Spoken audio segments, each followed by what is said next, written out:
अरे इंजिनिअरिंग कॉलेजची मुलं तेवढं इंटू नसतात त्याच्यामध्ये की माझं प्रॅक्टिकल, माझी बॅच, माझं थिअरी, माझा सब्जेक्ट, माझं सिलेबस आणि माझा जॉबचा इंटरव्ह्यू याच्यामध्ये आम्ही एवढे गुंतलेलो असतो की आम्हाला देश, समाज, अधिकारासाठी भांडणं किंवा उभं राहणं, जगासाठी काहीतरी करणं, देशासाठी आम्ही याचं काळजी नाही करत. What did I enjoy in my college life as a student? It's a bit controversial. I never attended any lecture. आता कसे काय स्टुडंट्स टीचर्सच्या भीतीमुळे टीचर्सचा जो नंबर देतात तो त्यांचा नंबर नसतो, कधी कधी त्याच्या फ्रेंडचा असतो, बहिणीचा असतो. सो असं काही तुम्ही तुमच्या स्कूलमध्ये केलं आहे का? तुमच्या स्कूलमध्ये किंवा कॉलेजमध्ये जेव्हा PTM वगैरे असायची तर तुम्ही कोणाच्या दुसऱ्याचा नंबर दिला आहे किंवा कोणाला दुसऱ्यालाच घेऊन गेले PTMमध्ये असं काही? Okay sir, please briefly introduce your sir. Hi, माझं नाव विक्रांत पवार आहे. मी फर्स्ट इयरमध्ये शिकवतो आणि बाकीच्या ब्रांचेसमध्ये पण शिकवतो, like civil, mechanical, in any different semesters. So this is all about me.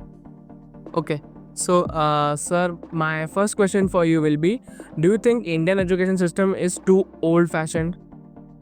Indian education system he old fashion आहे असं आपण नाही म्हणू शकत.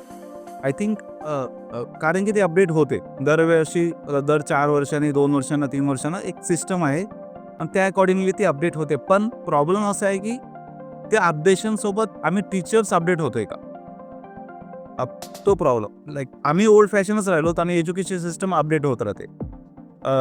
आय थिंक तो थोडासा चिंताजनक विषय आहे. तसा आपण करतोय का ते सगळ्याच सिस्टममध्ये आले, whether it is engineering, whether it is primary school, whether it is private schools, colleges, सगळीकडे सारखंच आहे. टीचर ओल्ड फॅशनच राहिले का आणि फक्त विद्यार्थी आणि एज्युकेशन सिस्टमच अपडेट होत राहिली आहे. सिस्टम अपडेटेड आहे, ओल्ड फॅशन नाही. ओके सर, नेक्स्ट क्वेश्चन तुमच्यासाठी असा आहे की आता स्टुडंट काउन्सिलचा सीझन चालू आहे. सो स्टुडंट काउन्सिलचं सिलेक्शन प्रोसेस वगैरे चालू होतील आता. तुमचं काय ओपिनियन आहे स्टुडंट काउन्सिल सिलेक्शनच्या प्रोसिजरबद्दल? स्टुडंट काउन्सिल्स असो किंवा कुठल्याही व्हॉलंटिअरी वर्कमध्ये सिलेक्शन प्रोसेस असो, आपल्याकडे एक त्याची पर्टिक्युलर एक टीम आहे, एक त्याची प्रॉपर बांधणी आहे की त्या पद्धतीनं ते झालं पाहिजे.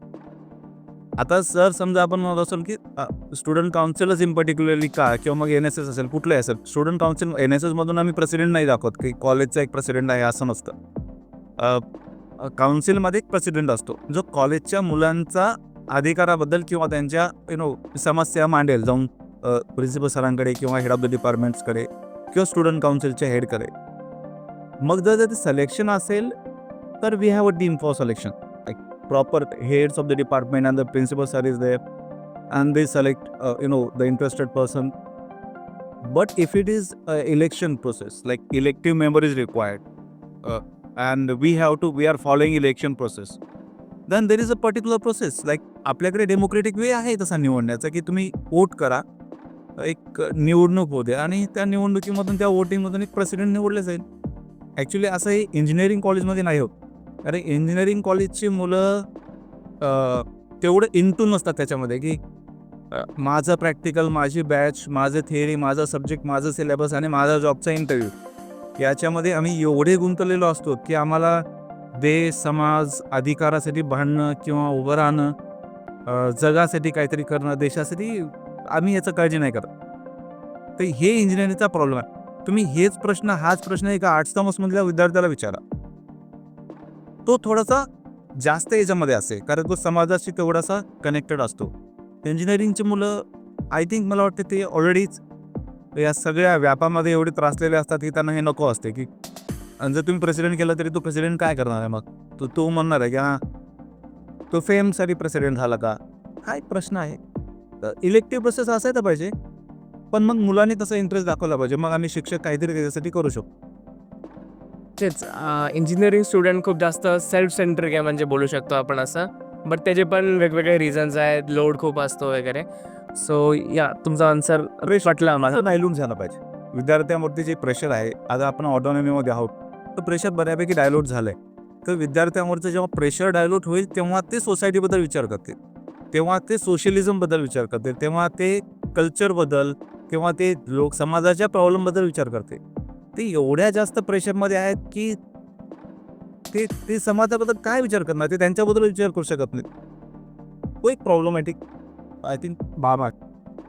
Okay sir, completely make sense तुमचा आन्सर.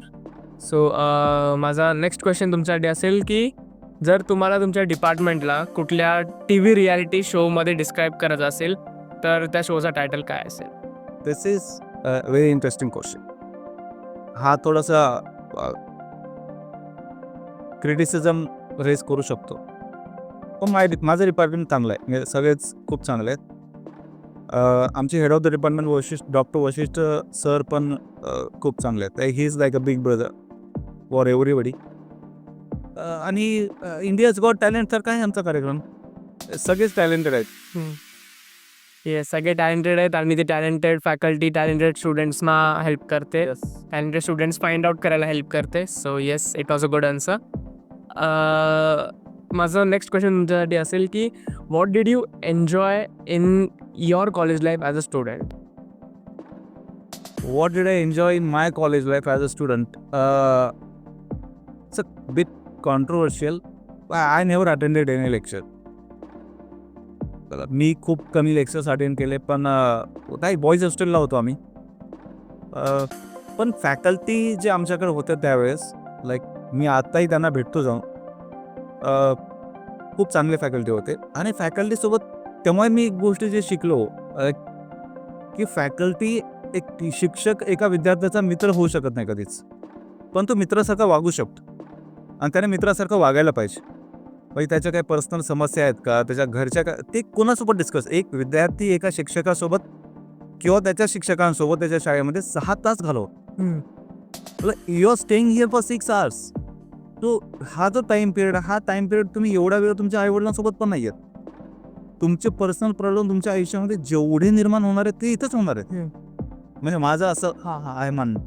त्याच्यामुळं आणि इथं जर तुम्हाला प्रेशर द्यायला लागलो आम्ही की तू असं करायला पाहिजे, की जर ओरडायला लागलो तुमच्यावरती, तर मग तुम्ही जाणार कुठं? ते बॅकफायर होणारच आहे कुठं ना कुठेतरी. समाजातल्या कुठल्या ना कुठल्या तरी स्तरावरती ते बॅकफायर होणार आहे. त्याच्यामुळे शिक्षकांनी विद्यार्थ्यांसोबत थोडंसं मला वाटतंय की थोडंसं सामंजस्यपणे वागायला पाहिजे.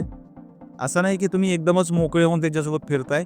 There should be a limitation, पण थोडंसं एक डायल्युटेड बिहेवियर पाहिजे थोडंसं, असं मला वाटतं.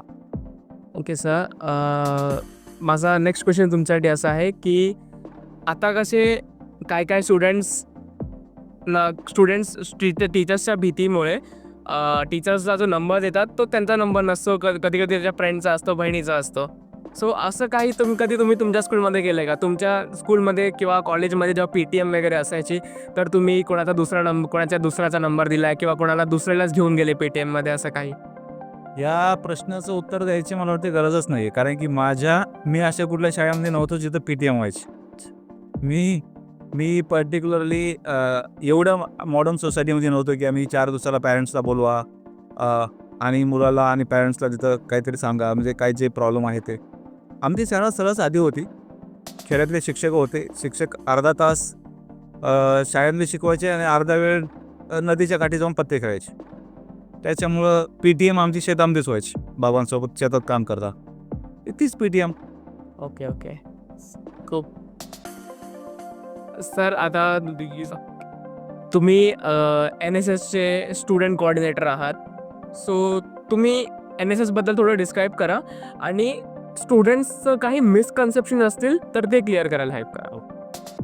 सो ॲक्च्युली NSS हा एक चांगला उपक्रम आहे. ॲक्च्युली याच्याबद्दल मुलांचा प्रॉब्लेम काय, मी परत तेच म्हणतो की इंजिनिअरिंगच्या मुलांचं कसं झालं आहे, नॉट इन अ सेन्स की सेल्फ सेंटर्ड असंच नाही, पण त्यांना वर्क प्रेशर आहे. आणि दुसरी गोष्ट NSSचं असं आहे की NSSमध्ये तुम्हाला फेम गेन नाही आहे. Like everybody is waiting for you. तुमच्याकडे आम्ही काय चीअर करण्यासाठी नाही आहोत की like okay what a good job you are done, असं पण नाही आहे. NSS हा एक रॉ प्रोग्राम आहे जिथं तुम्ही विद्यापीठाकडनं येणाऱ्या किंवा समाजात घडणाऱ्या घटकांबद्दल तुम्ही समाजाला जागृत करता. आता आमचं एक ॲडॉप्टेड विलेज आहे, तिथं आम्ही वारंवार जातो, भेट देतो. तिथल्या शाळेतल्या मुलांसाठी पुस्तकं, खेळणी किंवा स्कूल बॅग्स देतो, आम्ही वाटतो. पण याच्यामध्ये असं फेम मिळण्यासारखं काहीच नाही आहे ना. आता आमची 4 मुलं जातात आणि काही वह्या पुस्तकं त्यांच्या घरचे जुने राहिलेले त्यांना वाटून येतात. कुठल्याही शाळेमध्ये जवळ अशा. याच्यामध्ये फेमसारखं काय? ते मुलं त्यांच्या पेट्रोलनं चाललेत, त्यांच्या घरचे पुस्तकं घेत आहेत आणि न फोटो काढता त्या नेते पण नाही होत आम्ही, की प्रत्येक गोष्टीला चॉकलेट दिला, फोटो काढला, असं पण नाही आहे. तर मग आम्ही ते त्या मुलांसाठी काय, हे सगळं सोसायटीसाठी आहे. NSS हा फेम गेम नाही आहे, पहिली गोष्ट. दुसरी गोष्ट, NSSमध्ये जे सर्टिफिकेट भेटतं ते सर्टिफिकेट युनिव्हर्सिटीकडनं येतं. जेवढी आमच्याकडे लिस्ट असते एनरोलमेंटची, आम्ही विद्यापीठाला पाठवतो, ती अप्रूव्ह होते आणि तीच मुलं NSSमध्ये येऊ शकतात. तर NSSमध्ये वी हॅव लिमिटेड सीट्स. 100च व्हॉलंटियर आम्ही घेऊ शकतो. एकच युनिट आहे आपल्याकडे. आणि मग एक कॅम्प असतो 7 दिवसाचा. ते कॅम्प पण असा असतो की त्या कॅम्पचं मजेशीर गोष्ट अशी आहे की मुलांना कॅम्प म्हणजे असं वाटतं की मग ही सांगायला मला आवडेल की मुलांचं बरंच असं कन्सेप्शन आहे की कॅम्पला चाललोय म्हणजे आपण पिकनिकला चाललोय किंवा 6-7 दिवसाच्या आउटिंगला चाललोय की तिथं जाऊन मजा करूत आपण. किंवा त्यांचा एक ग्रुप असतो की बाबा निघाले बॉयफ्रेंड गर्लफ्रेंड किंवा निघाले मित्रमैत्रिणी. हा प्रकारच नाही आहे. NSSचा कॅम्प पर्टिक्युलरली असा आहे की तुम्हाला एका गावामध्ये, गावातल्या शाळेमध्ये किंवा गावातल्या समाज मंदिरामध्ये जाऊन तुमच्या चटई, तुमच्या कपड्यांसोबत, तुमच्या सामानासोबत जाऊन राहायचं आहे. तिथं तुम्हाला काम करायचं आहे. तिथल्या तुम्हाला वॉशरूम साफ करावं लागतील किंवा रस्ते साफ करावे लागतील. तिथं तुम्हाला प्लांटेशन करावं लागेल. तिथल्या शाळेला थोडं सुंदर करावं लागेल. तिथल्या मुलांना तुमच्याकडे बघून असं वाटलं पाहिजे की हां, मलाही एका दिवशी इंजिनियर व्हायचं आहे. तो मुद्दा आहे. तुम्हाला त्यांना मोटिवेट करायचं. Like in short, you are going to become a influencer there in a good way. Influencer ही टर्म ॲक्च्युली लोकांनी खूपच घाण केली आहे. पण तुम्ही तिथं इन्फ्लुएन्स करता. I believe in that way. So NSS आणि 10 मार्क्स आहेत तुम्हाला. शेवटी तुम्हाला 10 मार्क्स मिळतात त्याचे. एक सर्टिफिकेट मिळतं. I know that certificate you can use in to the LOR also. You can mention that की I have worked as a volunteer in NSS and all those programs. NSS is nice. Okay, so to sum up about NSS, की NSS एक social वर्कचा program आहे. आपलं college run करतं आणि जे काही एक fixed amount of slot of students असतो ते एनरोल करू शकतात आणि त्या स्टुडंट्सना मुंबई युनिव्हर्सिटीकडून सर्टिफिकेट भेटतं फॉर देअर वर्क. आणि NSS practically is not something की तुम्हाला फेम भेटेल किंवा असं काही इन्फ्लुएन्सर्स टाईप एकदम. बट तिथे जाऊन तुम्हाला ग्राउंडवरती जाऊन प्रॉपर सोशल वर्क करायचं आहे. तुम्ही जिथे पण काम करायला जाता तिथे एक इम्पॅक्ट लीव करून यायचं आहे आणि हेल्प करायचे लोकांना बेसिकली. राईट. So yes. आणि तो सेंट्रल गव्हर्नमेंटचा प्रोग्राम आहे ना. NSS हा स्टेट गव्हर्नमेंटचा आणि सेंट्रल गव्हर्नमेंटचा प्रोग्राम आहे. तर जेवढे इकडे GR येतात किंवा प्रोग्राम्स येतात हे सेंट्रल गव्हर्नमेंटकडून येतात. सेंट्रल गव्हर्नमेंट फंड देते याच्यासाठी. NSSच्या एका मुलाच्या मागे ₹750 येतात. त्याच्यामध्ये त्याचा तो NSSचा कॅम्प होतो. त्याच्यामध्ये NSSचे जे छोटे मोठे प्रोग्राम असतात ते पण असतात. तर हे सगळं गव्हर्नमेंट आहे आणि ते सगळं गव्हर्नमेंटच्या अंडर सुपरविजनच चालतं. त्याच्यामुळं शिक्षकाचं किंवा विद्यार्थ्याचं आणि सगळे विद्यार्थी करतात. See there is no my personal role in the NSS. NSS हे विद्यार्थ्यांसाठी आहे. विद्यार्थीच काम करतात. मी काय तिथे जाऊन प्रत्येक जागी काम नाही करत. आता जे इंटरव्ह्यू होत आहेत NSSचे हे विद्यार्थीच घेत आहेत. त्याच्यामध्ये माझा 1% रोल नाही आहे. तेच ठरवतात की त्यांना पुढचा व्हॉलंटियर कसा पाहिजे. मी नाही ठरवू शकत. मी ठरवलं तर मी बायस होऊ शकतो कदाचित. मी प्रत्येक जागी एक चांगलाच विद्यार्थी बघेल. पण ते ठरवतात मुलं आणि मुलं काम चांगलं करतात. त्यांना वेळ काढून लेक्चर बंक करण्यासाठी NSS नाही आहे. Like you have a meeting, we don't have a meeting. मुलांना कसं बंक करण्यासाठी कारण लागतं तसं नाही. ज्या वेळी आमचे विद्यार्थी किंवा व्हॉलंटियर्स कुठल्याही प्रोग्रामला गेले त्यावेळी आम्ही त्या अटेंडन्सची, त्या मुलांच्या प्रेझेंटेशनची अटेंडन्स आम्ही मेल करतो डायरेक्ट हेड ऑफ द डिपार्टमेंटला की बाबा हा विद्यार्थी एवढ्या वेळासाठी माझ्याकडे होता. त्याच्यामुळं असं पण नाही की तुम्ही डायरेक्टली बंकिंगसाठी किंवा अशा काही कारणासाठी NSS वापरू शकता. There is no use. So NSSला आपण असं बोलू शकतो की by the students, of the students, for the students. Yes. Sir मग आता हे रॅपअप करण्यासाठी एक लास्ट क्वेश्चन, की तुम्हाला तुमच्या कुठल्या असे स्टुडंटकडून काय शिकायला भेटले जे कुठल्या बुककडून शिकायला भेटले नसेल? हा खूप चांगला प्रश्न आहे. आपण ॲक्च्युली ॲडमिट नाही करत या गोष्टी as a being a teacher, पण ॲडमिट करायला पाहिजे. शिक्षक होण्याचा एक फायदा आहे, की तुम्ही नेहमी अपडेटेड राहा. कारण की मुलांचे प्रश्न हे नवीन आहेत. त्यांच्यासाठी नवीनच आहे. भले तुमच्यासाठी ते जुने झाले असतील. एक तर तुम्हाला तुमचं उत्तर मॉडर्नाइज करावं लागेल, मॉडिफाय करावं लागेल किंवा मग तुम्हाला नवीन उत्तर शोधावं लागेल. तुम्ही दरवेळेस त्यांना एकच जुनं उत्तर नाही देऊ शकत. कारण मुलं नवीन आहेत, त्यांचे प्रश्न नवीन आहेत, ते यंग आहेत आणि ते चुका करतात, तर तुम्हाला शिकावं लागेल की त्या चुकांना त्यांना मग कसं समजून सांगायचं. किंवा त्यांच्याकडनं अशा बऱ्याच गोष्टी असतात की मुलांची जी लँग्वेज असते, जसं स्लँग्स किंवा नवीन नवीन भाषा शिकतात, नवीन त्यांच्याकडे टेक असतात, त्याचं टेकचं नॉलेज चांगलं असतं आणि शिक्षकांनी हे ॲडॉप्ट करायला पाहिजे. आणि मला तर वाटतं आता तर हे खूप फिलॉसॉफिकल होईल असं बोललं की there is no age limit for learning. प्रत्येकजण शिकत असतो. हे खूप खूप वेळा खूप लोकांनी बोललेलं आहे, पण हे खरं आहे. आम्ही विद्यार्थ्याकडनं शिकतो. आता हा आपण एक शॉर्ट इंटरव्ह्यू करतोय, हे माझ्या आयुष्यात कधीच नाही केला. पण मी कधीच नाही केला, मी कधीच नाही करायला पाहिजे असं नाही. New it's a new experience. तुम्हाला विद्यार्थी तुमचे कन्व्हिन्स करतात की सर या शेलमधून पण तुम्ही बाहेर येऊ शकता, तुम्ही हेही करून बघू शकता.